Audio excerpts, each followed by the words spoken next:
Your software can't find its instructions because the PAL library DLL is gone.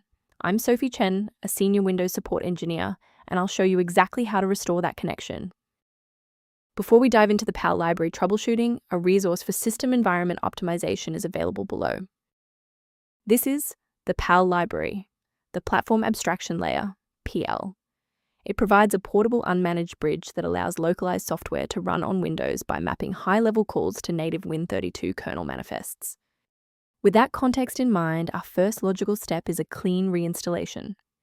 Reinstalling Platform Adaptation Layer mono/.NET is the most effective fix.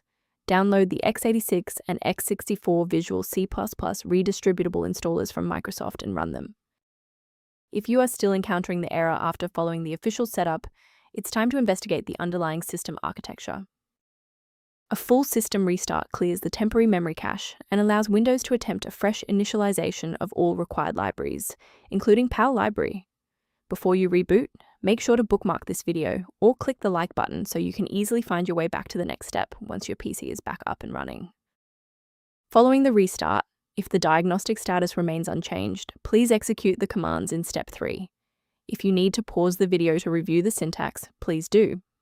Sometimes a simple restart isn't enough for broken runtimes. Follow these steps to refresh the redistributable files. First, go to Control Panel, then select Programs and Features. Second, find every Microsoft Visual C++ Redistributable 2005 through 2022.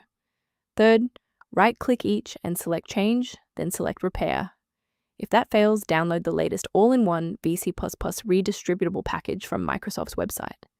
Please note that for DLL files with numbers, the number tells you which version to repair.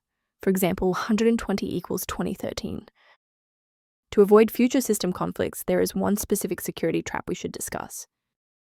Installing an unverified version of PAL library DLL is one of the most common ways to accidentally bypass your system's built-in security firewall. Rather than managing individual dependencies, a comprehensive diagnostic can help you maintain the entire software environment. To reduce uncertainty around library management, the diagnostic tool below includes informational content on synchronizing PAL library. Thank you for trusting us with PAL library repair today. For more system-level tips and error resolutions, don't forget to like and subscribe.